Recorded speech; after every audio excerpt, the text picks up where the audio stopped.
Livre d'Isaïe. Ah, je crois que je peux commencer à le dire. C'est peut-être à partir de ces chapitres que le livre d'Isaïe est en train de décoller. Ça va venir doucement, mais non, on va monter en puissance. Vous allez aimer, vous allez voir. Alors, avec ces deux chapitres, 32-33, nous terminons aujourd'hui notre série des 6 malheurs. Et il y a quelques nouveautés dans ces deux chapitres. D'abord, le chapitre 32 ne va pas commencer par malheur. Pour rappel, il y en avait eu 2 dans le chapitre 29, ce qui fait que le compte est quand même bon. Mais nous commencerons le chapitre 32 par le mot « Voici un roi qui règne avec justice ». Le terme de « voici » en hébreu, c'est encore plus fort, introduit une nouveauté, tandis que le chapitre 33 repartira sur notre bonne vieille formule « malheur ». Mais vous voyez qu'il y a comme une rupture de style, d'autant plus que tout de suite, ce que ce « voici » introduit, c'est un roi. Voici un roi qui règne avec justice. Ça faisait déjà quelques chapitres qu'on n'avait plus entendu parler de cette théologie messianique. Voici qu'elle revient. On a pu voir dans ces deux chapitres comme un des centres du livre d'Isaïe. Je dis un des centres parce que la construction d'Isaïe est notoirement compliquée. Donc des centres, il y en a en veux-tu, en voilà, ça dépend des exégètes. Mais ce qui est sûr, c'est que ces deux chapitres 32-33 à la fois résument ce qui a été vu avant, introduisent des thèmes que l'on verra plus tard, et ils le font, vous allez voir aussi, dans un style qui n'est pas le style habituel. Le style habituel, c'est les oracles prophétiques avec pas mal de colère, pas mal de malédictions. Et là, vous allez voir, rupture de style, on est dans un style beaucoup plus sapientiel. Sapientiel, ça veut dire plus méditatif. Il y a aussi quelques thèmes propres à la littérature sapientielle. Par exemple, on oppose la sagesse à la folie. Il y a des tournures quasi proverbiales. Je vous en donne une là que vous allez entendre. Le fou ne sera plus déclaré noble, l'escroc ne sera pas dit honorable. On est ici dans des leçons de morale, on n'est plus vraiment ici dans des oracles politiques.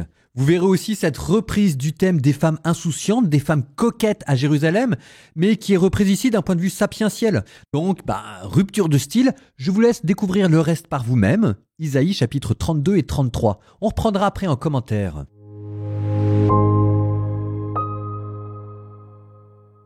Voici venir un roi qui règne avec justice, et des princes qui gouvernent selon le droit. Chacun sera un abri contre le vent, un refuge contre l'orage, comme un ruisseau sur une terre desséchée, l'ombre d'un grand rocher dans un pays torride. Les yeux qui regardent ne seront plus aveuglés, les oreilles qui écoutent seront attentives, le cœur frivole réfléchira pour comprendre, et la langue des bègues parlera vite et clairement. Le fou ne sera plus déclaré noble, l'escroc ne sera pas dit honorable. Qui est fou ne dit que des folies et son cœur fait le mal. Il commet l'impiété, il blasphème le Seigneur, il laisse l'affamé le ventre creux et l'assoiffé sans rien boire. Quant à l'escroc, elles sont odieuses, ces escroqueries. Il conçoit des mauvais coups pour perdre les humbles par des mensonges. Quand le malheureux plaide son bon droit, qui est noble conçoit de nobles projets. Il se lève, lui, pour de nobles causes.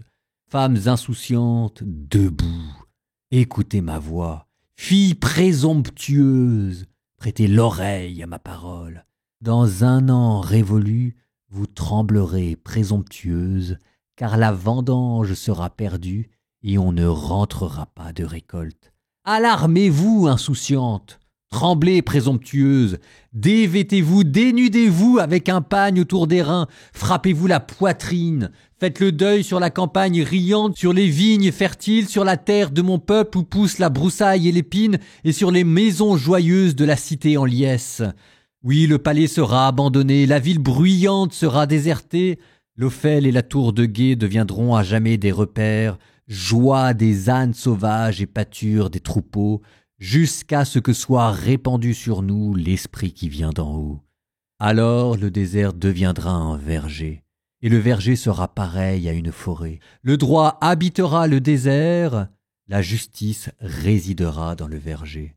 L'œuvre de justice sera la paix, et la pratique de la justice, le calme et la sécurité, pour toujours. Mon peuple habitera un séjour de paix, des demeures protégées, des lieux sûrs de repos, mais la forêt s'écroulera sous la grêle, et la vigne sera entièrement démolie. Heureux, vous, qui sèmerez près de tous les cours d'eau, et laisserez aller le bœuf et l'âne. Malheur, toi dévastateur qui n'a pas été dévasté, ravageur qui n'a pas subi de ravages. Quand tu auras fini de dévaster, tu seras dévasté. Quand tu auras cessé de ravager, on te ravagera. Seigneur, fais-nous grâce, c'est de toi que nous attendons. Chaque matin, sois notre bras, notre salut au jour de détresse. À la voix qui tonne, les peuples s'enfuient. Quand tu te lèves, les nations se dispersent. Votre butin s'entasse comme s'entassent des insectes. C'est la ruée, une ruée de sauterelles. Le Seigneur domine, il habite les hauteurs. Il emplit Sion de droit et de justice. Il sera la sécurité de tes jours. Sagesse et connaissance, des biens pour le salut, la crainte du Seigneur, un trésor qu'il te donne. Voici que les voyants se lamentent sur les places, les messagers de paix pleurent amèrement. Les routes sont désolées, sur les chemins les passants ont disparu, l'alliance est rompue, on méprise les témoins, un homme ne compte plus. La terre en deuil languit, le Liban honteux s'assombrit, le Saron ressemble au désert et le Bashan et le Carmel se fanent. Maintenant je surgis, dit le Seigneur. Maintenant je me dresse, maintenant je m'élève. Vous concevez du foin, vous enfantez de la paille. Votre souffle est le feu qui vous dévorera. Les peuples seront brûlés à la chaux, épines coupées que l'on enflamme. Écoutez ce que j'ai fait, vous qui êtes loin, et vous qui êtes proches, reconnaissez ma vaillance. Dans Sion, les pécheurs sont terrifiés, un tremblement saisit les pervers.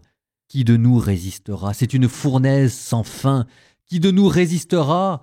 C'est un feu dévorant. Celui qui va selon la justice et parle avec droiture, qui méprise un grain frauduleux, détourne sa main d'un profit malhonnête, qui ferme son oreille aux propos sanguinaires et baisse les yeux pour ne pas voir le mal, celui-là habitera les hauteurs, hors d'atteinte, à l'abri des rochers.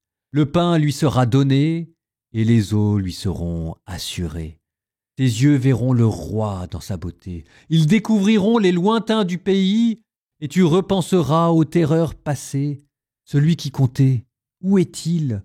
Celui qui contrôlait, où est-il? Où est-il celui qui comptait les tours? Tu ne verras plus le peuple brutal, ce peuple au langage impénétrable, à la langue ridicule et incompréhensible. Contemple Sion, la cité de nos fêtes. Tes yeux verront Jérusalem. C'est une résidence sûre, la tente qu'on ne déplacera plus, dont les piquets ne seront jamais plus arrachés, dont aucune corde ne sera rompue. Et même, c'est là que le Seigneur nous montre sa grandeur, c'est un lieu de fleuve, de larges canaux, qu'aucune galère ne traverse, qu'aucun grand navire ne sillonne. Oui, le Seigneur est notre juge. Le Seigneur nous donne des lois. Le Seigneur est notre roi. C'est lui qui vient nous sauver. Tes cordes sont relâchées, elles n'assurent plus la stabilité du mât et ne tiennent pas à l'étendard déployé. Alors les aveugles se partageront quantité de butin. Les boiteux prendront part au pillage. Aucun de ceux qui demeurent là ne dira plus « Je suis malade ». Le peuple qui y habite Jérusalem sera déchargé de sa faute.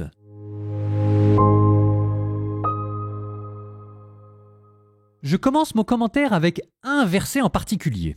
33:10. Maintenant je surgis, dit le Seigneur. Maintenant je me dresse. Maintenant je m'élève. Triple répétition du mot maintenant qui vous indique qu'il est en train de se passer quelque chose. C'est comme si cette restauration qui jusqu'à présent n'était qu'une promesse lointaine est en train de devenir présente. C'est Dieu enfin qui se lève pour restaurer Jérusalem. Et flanqué avant et après, ça vous admirez la construction, cette vision du roi. Verset 32, « Voici un roi qui règne avec justice, des princes qui gouvernent selon le droit. » Et puis à la fin, vous aviez cette autre vision du roi. Tes yeux verront le roi dans sa beauté, ils découvriront les lointains du pays.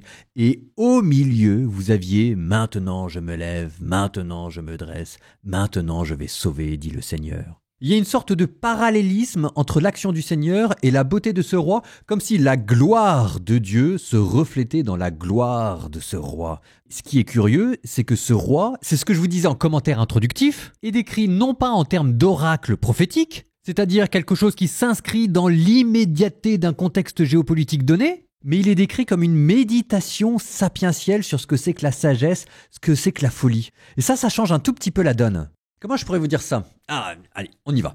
Le style prophétique procède d'une colère, l'indignation devant l'injustice. Le style sapientiel, lui, procède d'une contemplation plus apaisée de ce que pourrait être la vertu. Comme si ce roi qui venait n'était pas le fruit de la colère de Dieu, mais le fruit de la contemplation de Dieu.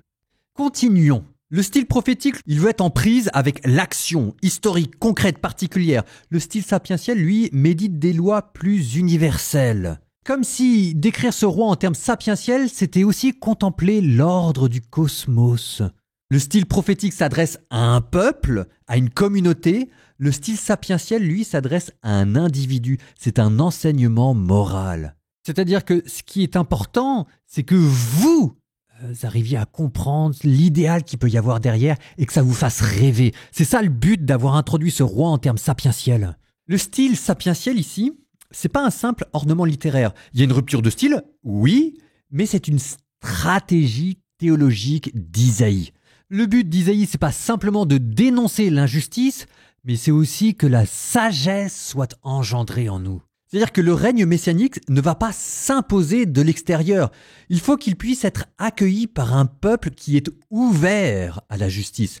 C'est ce que vous donnez les versets 3. On vous parle d'œils qui s'ouvrent, d'oreilles qui se mettent à entendre, d'hommes nobles qui commencent à former des projets nobles. Vous voulez un roi qui soit juste, il va pas venir de nulle part. Ça va pas être un Deus ex machina comme ça, pouf, qui va sortir du chapeau. Vous devez avoir des populations transformées intérieurement. Vous devez essayer de devenir ce roi.